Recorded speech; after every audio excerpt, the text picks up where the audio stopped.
I want you to listen. Listen and know history. Listen. When I did explicitly explain everything that transpired when it comes to Ghana must go, so Nigeria must go, this is what actually happened. When history is being told, it must be told the right way. For we criticize the West for telling our history sadly for not explicitly explaining what transpired. This is what transpired in Nigeria must go.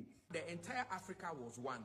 When Kwame Nkrumah became the Prime Minister of Ghana, up to when he became president, he called on everyone who had money to come and invest in Ghana, that Ghana was open to the entire Africa and Ghana was open for business and they should come and invest.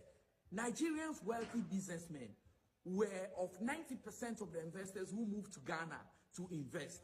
And the population of Nigerians in Ghana by then were up to 2 million Nigerians living in Ghana out of the 2.5 foreigners living in Ghana by then. But when Kwame Nkrumah was overthrown by Kotoka and the rest, then came Busia in power as prime minister. When Busia came, he was a staunch opposition to Kwame Nkrumah. He never liked Kwame Nkrumah and the policies. When he came, the very first thing he did was to dismantle Kwame Nkrumah's policy and brought in the Alien Compliance Order. When he brought in the Alien Compliance Order, this seek to sack every foreigner in Ghana. And he knew quite well that of all the foreigners in Ghana, Nigerians were 90% of them, and they were investors and businessmen. They invested in cocoa, invested in infrastructures, invested in all sorts of business, manufacturing, transportation, you name it. So when he passed this order and he gave them a deadline to leave, the Nigerians had no option but to auction all they had, because they were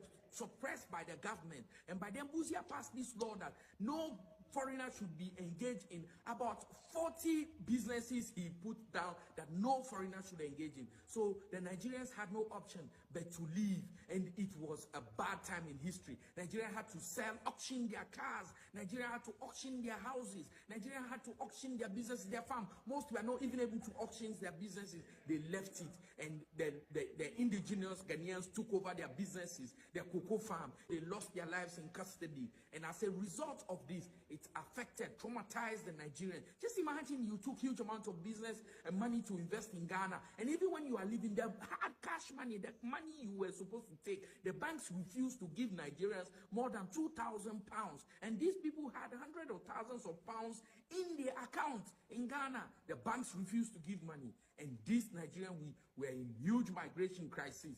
So as this happened, within that period, they were auctioning things in Ghana. Life was good because Ghanaians were rushing, buying Nigerian products as